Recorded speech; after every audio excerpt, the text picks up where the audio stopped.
Canal खोला को नहीं ग्रामवासी धारणा बालेश्वर जिला खैरा ब्लॉक अधीन चली अंबाहुत केनाल काम हेतु स्थानीय बासिंदा नाना असुविधार सम्मुखीन होती। निकटरे उक्त केनाल काम चली सारकुणा ठारे विभिन्न समस्यार समाधान नहीं ग्रामवासी दाबी कर आसुथिबा बेले आज केनाल निकटरे काम बंद कर धारणा बसवाक बाध्य होइछन्ति। एने से जिलापालक समेत स्थानीय प्रशासनिक अधिकारी दरखास्त माध्यम सूचित केनाल खोल बोता जाइतिबा ड्रेन रो पुनरुद्धार सारकुणा अंचल में 2टी साइफन निर्माण और केनाल रो प्रभाव में ग्रामवासी हराइथिबा गोचर जमी बदले विभाग पक्षरु किना जाइथिबा गोचर जमीर चिन्हट न कराइबा पर्यंत ए गण धारणा जारी रहबो। तेबे आंबहुता केनाल कनिष्ठ जंत्री ज्योति प्रकाश पंडा सूचना पाई ग्रामवासी को आसी भेटिथिले।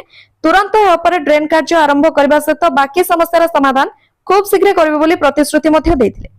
परिचय रखे मु अनेश्वर नायक सारकुणा ग्रामवासी जे बहु दिन आमर अपेक्षारत थिबा साइपन एवं नालपाई ज्योतिरंजन सार आसी आमको किसी आश्वासन देइछंती जे संध्या सुधा साइपन पाई से किसी गोटे भल न्यूज देबे।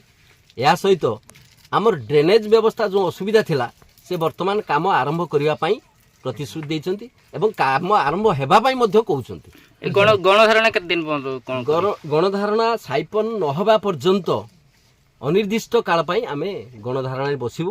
ग्रामवासी माने समस्ते सहयोग करछंती एवं समस्ते मध्य बहुत खुशी अछंती जे ऑफिसर माने आसी हमकु सहयोग करछंती एवं यथाशीघ्र काम आरंभ करिया पाई मध्य प्रतिश्रुति दैछंती। धन्यवाद।